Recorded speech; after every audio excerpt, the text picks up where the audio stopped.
Alunos, tudo bem? Nós vamos começar agora uma série de 7 vídeos falando sobre balanceamento de equações por oxirredução. Nesse primeiro vídeo, nós vamos ver as partes iniciais, o básico, para a gente depois, nos vídeos seguintes, entrar realmente no balanceamento por oxirredução. Primeira coisa que nós vamos ter que saber, o que é uma reação de oxirredução? Quando eu classifico uma reação sendo de oxirredução? E segundo, o que é número de oxidação, que nós chamamos de NOx. Então, primeiro passo, uma reação de oxirredução é aquela na qual nós vamos observar alguns elementos químicos sofrendo variação de número de oxidação. Essa variação do número de oxidação pode ocorrer de duas formas. Uma, quando nós observamos o NOx, o número de oxidação aumentando, e outra, quando nós observamos o número de oxidação diminuindo. Então, beleza. Quando nós observamos um aumento do número de oxidação, esse processo é chamado de oxidação. E por que o número de oxidação aumenta? O número de oxidação aumenta porque ocorreu uma perda de elétrons. Então aqui eu tenho uma equação de oxidação onde o zinco com o número de oxidação 0 se transformou em zinco com o número de oxidação 2+. Toda vez que nós observarmos o número de oxidação aumentando, um aumento do número de oxidação, é porque está ocorrendo perda de elétrons. E toda vez que elétrons estiverem sendo perdidos, nós temos que colocar ele aqui, após a nossa seta, do lado dos produtos. Não podemos esquecer isso, ok? Já o decréscimo do número de oxidação, a diminuição do NOx, esse processo é caracterizado de redução. Então é fácil guardar isso na cabeça. A redução é quando o número de oxidação diminui, reduz. E essa redução do número de oxidação ocorre porque eu tenho um elemento químico recebendo elétrons. Então aqui eu tenho o cobre 2+, que está ganhando duas cargas negativas, 2 elétrons, e está se transformando no cobre 0. Então eu tenho aqui uma diminuição do número de oxidação, porque a espécie química está recebendo elétrons, e toda vez que o elétron estiver sendo recebido, eu tenho que colocá-lo antes da seta, do lado dos reagentes. Então nós temos que observar o seguinte: essa variação do número de oxidação, elas sempre vão ocorrer em conjunto. Eu sempre vou ter um elemento químico que está sofrendo oxidação, o número de oxidação dele está aumentando, e outro que vai estar sofrendo redução, ou seja, o número de oxidação dele vai diminuir. Por que esses processos são simultâneos? São simultâneos porque eu sempre vou ter um elemento químico perdendo elétrons, e esses elétrons não podem desaparecer. Se ele perdeu esses elétrons vão ter que ser recebidos por um outro elemento químico, e o elemento químico que estiver recebendo vai estar sofrendo a redução. Então, outra coisa que a gente também não pode esquecer é o seguinte: quem oxida perde elétrons, quem perde elétrons provoca a redução, ou seja, vai fazer com que outro elemento químico esteja recebendo esse elétron. Então, toda vez que uma espécie química, um elemento químico sofrer oxidação, ele é classificado como agente redutor, ou seja, ele perdeu elétrons para alguém reduzir, ele provocou a redução. Então, no caso aqui, o agente redutor seria o zinco com o número de oxidação 0. E a mesma coisa nós podemos ver aqui nessa equação. Tem o cobre 2+, ganhando elétrons, sofrendo redução, mas para ele ganhar elétrons, ele tem que fazer com que alguém oxide. Então, quando o elemento químico reduz, nós falamos que ele é o agente oxidante. Ele está proporcionando a oxidação. Então, no caso aqui, o agente oxidante seria o cobre 2+. Agora que nós já sabemos o que é uma reação de oxidação, como identificá-las, né? Vai ter a variação do número de oxidação, nós precisamos entender o que é número de oxidação. Número de oxidação é a carga que o elemento assume numa determinada substância. Em compostos iônicos que fazem ligações iônicas, o número de oxidação vai ser a carga real dos íons que formam esse composto. Então aqui eu tenho o cloreto de sódio. O sódio vai estar no grupo 1 da tabela periódica, um metal alcalino, tem um elétron na camada de valência e vai doar esse um elétron dele para o cloro, que está no grupo 17, 7 elétrons na camada de valência, que ganhando um elétron vai se estabilizar, ficar com a configuração de gás nobre. Então eu vou ter o sódio perdendo um elétron, quem perde elétron se transforma num cátion, então ele vai ter carga +1, e o número de oxidação do sódio vai ser +1, e o cloro que está recebendo esse elétron do sódio, recebeu elétrons, fica com carga negativa, ou seja, o número de oxidação do cloro nessa substância vai ser -1.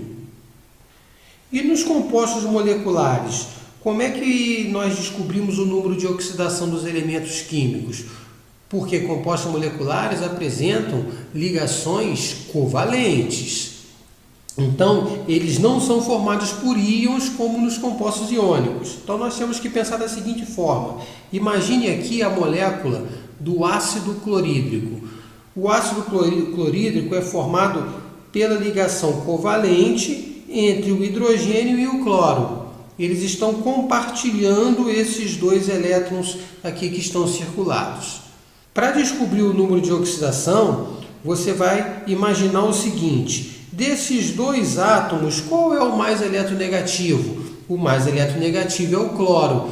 Então, o cloro vai estar puxando esse par de elétrons com uma força maior. Por isso que eu coloquei essa seta aqui apontada em direção ao cloro, para mostrar para vocês que é o cloro que está puxando esse par eletrônico com mais intensidade. Feito isso, você sabendo qual dos dois elementos da ligação é o mais eletronegativo, você vai imaginar essa ligação sendo rompida. Quando você imagina essa ligação sendo rompida, você vai ter que ter na cabeça que o par de elétrons da ligação ficaria com o átomo mais eletronegativo após o rompimento da ligação. Então, nesse caso aqui, como o cloro é mais eletronegativo que o hidrogênio, a ligação se romperia aqui, ó. O cloro vai estar ganhando um elétron do hidrogênio, ganhando elétron fica com um número de oxidação negativo, e o hidrogênio estaria perdendo o seu elétron para o cloro, perdeu elétrons, fica com carga positiva. É assim que nós temos que imaginar os números de oxidação em compostos que fazem ligações covalentes, compostos moleculares. Agora nós vamos para as regras básicas que nós temos que saber. Quando eu tenho uma substância simples, o NOx do elemento químico vai ser sempre 0. Por quê? Primeiro vamos ver o que é uma substância simples. Coloquei 3 exemplos de substâncias simples para mostrar para vocês que essas substâncias são formadas pelo mesmo elemento químico. Eu tenho o gás hidrogênio formado por 2 átomos de hidrogênio, o gás oxigênio formado por 2 átomos de oxigênio e a molécula do nitrogênio formada por 2 átomos de nitrogênio. Isso que quer dizer uma substância ser simples, formada pelo mesmo elemento químico. Por que o número de oxidação vai ser 0 no caso de substâncias simples? Aqui eu vou ter um elétron do hidrogênio e um elétron do outro hidrogênio, sendo compartilhados e formando uma ligação covalente. Eu tenho diferença de eletronegatividade? Não tenho diferença de eletronegatividade porque é o mesmo elemento químico. Então, se essa ligação fosse rompida, ela se romperia aqui, ó. Cada átomo ficaria com o seu elétron. Eu não teria, nesse caso, um átomo ficando com elétrons de outro átomo. Então, se aqui ninguém fica com elétrons de ninguém fica positivo nem negativo. Todo mundo fica com o número de oxidação igual a zero. Aqui é a mesma coisa, ó. Eu tenho duas ligações covalentes, como o elemento químico é o mesmo, eu tenho a mesma eletronegatividade, a ligação seria quebrada ao meio. No nitrogênio, a mesma coisa. Quando a ligação se rompe ao meio e cada átomo fica com o seu elétron, nós classificamos essa quebra de ligação como uma quebra homolítica. E em substâncias compostas, como é que eu descubro o número de oxidação dos elementos químicos? Primeiro, o que é uma substância composta? Uma substância composta é aquela formada por átomos de elementos diferentes. E eu descubro o número de oxidação desses átomos com essa regra básica aqui, ó, que o somatório dos números de oxidação sempre vai ter que dar zero em substâncias compostas. Já vimos o cloreto de sódio anteriormente. O sódio ficou mais 1, o cloro menos 1. Mais 1 com menos 1, zero. Já vimos o ácido clorídrico também. O hidrogênio ficou com o número de oxidação mais 1 e o cloro com o número de oxidação menos 1. Mais 1 com menos 1, zero. Terceira regra básica, alunos. Eu posso ter nas equações íons, né, que são espécies químicas com cargas, negativas ou positivas. Aqui eu só coloquei negativas, mas eu também tenho as positivas. O que me ajuda a calcular os números de oxidação dos elementos químicos que compõem esse íon? Eu tenho que saber que o somatório do número de oxidação sempre vai dar igual à carga do íon. Então, esse menos 1 aqui da hidroxila não está querendo dizer que é a carga do oxigênio ou do hidrogênio, está querendo dizer que é a carga do íon todo. E a carga total do íon vai ser o somatório dos números de oxidação que o compõem, dos elementos que o compõem. Então, vou ter o hidrogênio com o número de oxidação mais 1. Oxigênio com o número de oxidação menos 2, mais 1 com menos 2, dá menos 1, que é a carga do íon. A mesma coisa no íon ao lado, que é o íon permanganato. Esse menos 1 é a carga do íon.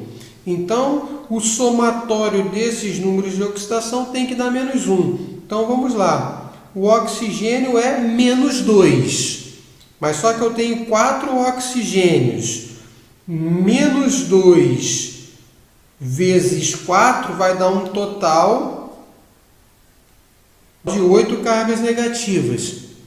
O manganês tem 7 cargas positivas, o número de oxidação dele é mais 7 com menos 8 vai dar o menos 1, que é a carga do ânion. E agora no ânion de cromato, eu tenho a carga do ânion igual a menos 2, então o somatório dos números de oxidação tem que dar menos 2. O oxigênio tem número de oxidação menos 2, mas eu tenho ele 7 vezes. Então eu tenho um total de 14 cargas negativas. O cromo é mais 6, porém eu tenho ele 2 vezes, então eu vou ter 12 cargas positivas, mais 12 com menos 14 vai dar a carga do ânion menos 2. Perfeito, essas são as 3 regras básicas. Agora, tem uns números de oxidação que são muito comuns e é bom nós guardarmos eles na cabeça. Um dos elementos que tem número de oxidação bem comuns é o hidrogênio. Tá? O hidrogênio tem 2 números de oxidação, mais 1 e menos 1. O mais comum dos dois em equações de oxirredução é o mais 1. Toda vez que o hidrogênio estiver ligado a ametais, ou seja, a elementos mais eletronegativos do que ele vai apresentar número de oxidação mais 1. Toda vez que ele estiver ligado a metais, que são elementos menos eletronegativos do que ele vai ter número de oxidação menos 1. Mas basta nós guardarmos o mais 1, que é o mais importante dos dois. Depois, alunos, outro elemento muito importante também é o oxigênio. O oxigênio ele se encontra na tabela periódica no grupo 16. E todo elemento do grupo 16 vai ter essa distribuição eletrônica na camada de valência. Ou seja, eles terão 6 elétrons na camada de valência. Por isso que esses elementos estão no grupo 16. Se eles apresentam 6 elétrons na camada de valência, para eles se tornarem estáveis, eles precisam assumir a configuração de um gás nobre, S2P6, com os subníveis da camada de valência completos. Então, para virar S2P6, esses elementos precisam ganhar 2 elétrons. Ganhando 2 elétrons, eles estão ganhando 2 cargas negativas. Então, o número de oxidação vai ser menos 2. Esse é o número de oxidação mais comum do oxigênio em reações de oxirredução. Porém, nós também temos o número de oxidação menos 1, que também tem costume de cair em balanceamento por oxirredução, e o número de oxidação menos meio, que não é muito comum nesse assunto da química. Então temos que guardar que na grande maioria das vezes o oxigênio tem número de oxidação menos 2 e no caso dos peróxidos eles apresentam um número de oxidação menos 1. Por que o oxigênio apresenta número de oxidação menos 1 nos peróxidos? Porque todo peróxido terá uma ligação de oxigênio com oxigênio. Então, vamos analisar aqui a eletronegatividade dos elementos. Entre o hidrogênio e o oxigênio, quem é mais eletronegativo é o oxigênio. Então, o oxigênio que vai puxar o par de elétrons. Então, se essa ligação aqui fosse rompida, o par de elétrons ficaria com o oxigênio. O hidrogênio estaria perdendo o seu elétron, número de oxidação mais 1, e o oxigênio ganhando o elétron do hidrogênio, número de oxidação menos 1. Na outra ligação aqui de hidrogênio com oxigênio, a mesma coisa. O oxigênio é mais eletronegativo, então ele vai puxar o par de elétrons para ele. Se essa ligação fosse rompida, o par de elétrons ficaria com o mais eletronegativo, com o oxigênio. Então, o hidrogênio estaria perdendo elétrons, número de oxidação positivo, e o oxigênio estaria ganhando o elétron do hidrogênio, número de oxidação negativo menos 1. E agora, nessa ligação de oxigênio com oxigênio, quem é mais eletronegativo? Eu não tenho diferença de eletronegatividade, porque os átomos pertencem ao mesmo elemento químico. Então, se essa ligação fosse rompida, ela seria rompida de forma homolítica, onde cada átomo ficaria com o seu elétron. Então, nesse caso aqui, nesta ligação, eu não tenho nenhum átomo ganhando nem perdendo elétrons. Por isso que o número de oxidação do oxigênio nos peróxidos, que tem oxigênio ligado a oxigênio, o número de oxidação dele vai ser sempre menos 1. Agora, metais alcalinos. Metais alcalinos são aqueles que se encontram no grupo 1 da tabela periódica. Se eles se encontram no grupo 1 da tabela periódica, a camada de valência deles sempre vai terminar em S1. Todo elemento do grupo 1 vai ter número de oxidação mais 1. Por que vai ser sempre mais 1? Esses elementos do grupo 1 vão perder o elétron da camada de valência, perder um elétron, número de oxidação mais 1, E eles perdem esse elétron porque assim a camada de valência deles passam a ser a 2s2, 2p6, uma camada de valência completa, configuração eletrônica de um gás nobre.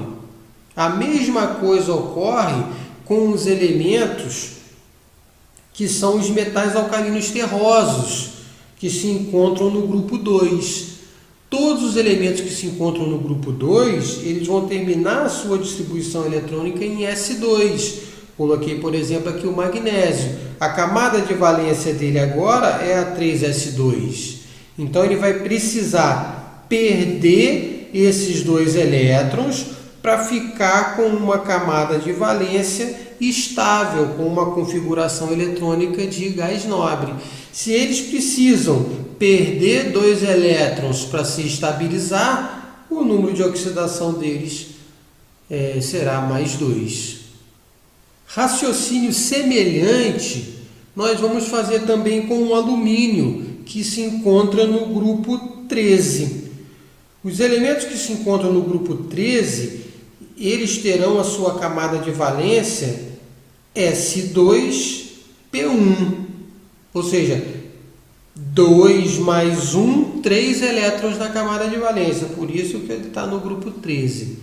Então o alumínio vai querer o quê? Perder esses 3 elétrons para ficar com uma camada de valência estável, para ficar com configuração eletrônica de um gás nobre. Se para estabilizar ele precisa perder os 3 elétrons da camada de valência, eles vão apresentar número de oxidação positivo de mais 3. Agora vamos passar para os ametais. Por exemplo, grupo 15. Os elementos mais comuns, nitrogênio e fósforo. Fiz a distribuição eletrônica aqui do nitrogênio. A distribuição eletrônica do nitrogênio mostra que a camada de valência dele vai ser S2P3. Então, todo elemento do grupo 15 tem essa camada de valência, S2P3. 5 elétrons na camada de valência. Para eles se estabilizarem, eles precisam se transformar em S2P6. Ou seja, eles precisam ganhar 3 elétrons. Então, por isso que o número de oxidação dos elementos do grupo 15 é menos 3. É a quantidade de elétrons que eles precisam ganhar para se estabilizar como um gás nobre. Mas só que as substâncias onde o nitrogênio apresenta número de oxidação menos 3 serão as substâncias que não possuem oxigênio, como, por exemplo, a amônia.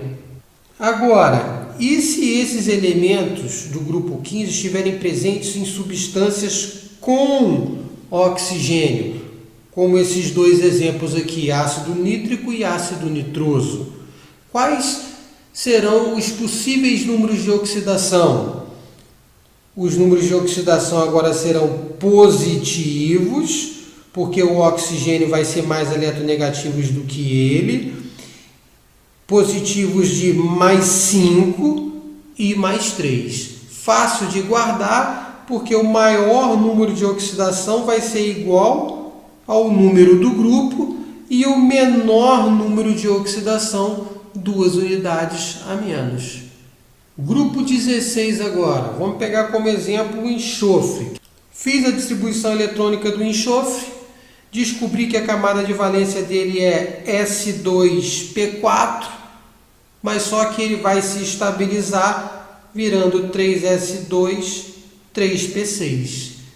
Então, o enxofre precisa receber 2 elétrons, então o número de oxidação dele será menos 2. Ele só vai ter esse número de oxidação se ele tiver em substância composta sem oxigênio, como por exemplo o ácido sulfídrico. Agora, eu também posso ter o enxofre em substâncias compostas com oxigênio. Então, os números de oxidação dele serão positivos, igual ao nitrogênio lá do grupo 15 que nós acabamos de ver. E o maior número de oxidação vai ser igual ao número do grupo, mais 6. E o menor número de oxidação, 2 unidades a menos. E para fechar a aula de hoje, nós vamos falar do grupo 17 e vamos escolher o cloro como representante do grupo 17. Fiz a distribuição eletrônica do cloro e observei que ele apresenta 7 elétrons na camada de valência. Isso é característica de elementos do grupo 17.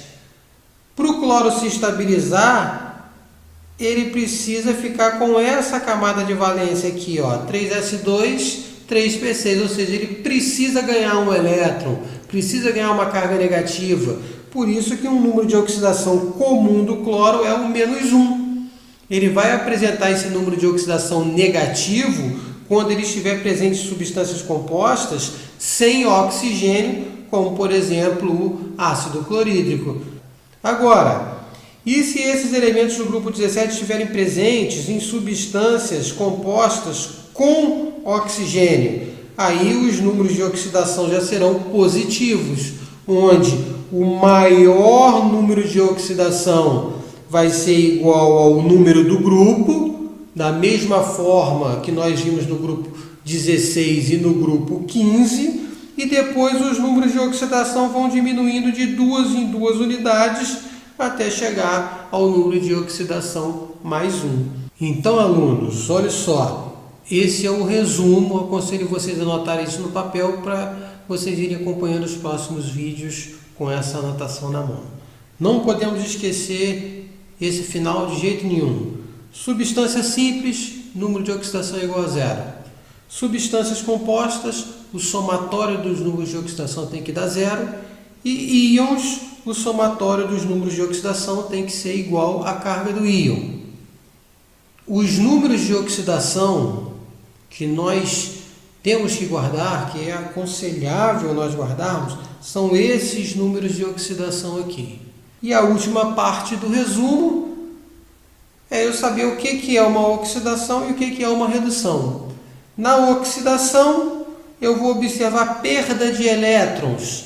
Tem que colocar a quantidade de elétrons após a seta. Vou observar que ocorre oxidação através do aumento do número de oxidação. E todo elemento químico que estiver oxidando, a substância que apresenta esse elemento químico em sua composição vai ser o agente redutor. Já a redução é caracterizada pelo recebimento de elétrons. Então, vou colocar a quantidade de elétrons antes da seta. Ela é observada pelo decréscimo do número de oxidação. E todo elemento químico que sofrer redução, a substância que apresenta esse elemento químico é considerada como agente oxidante.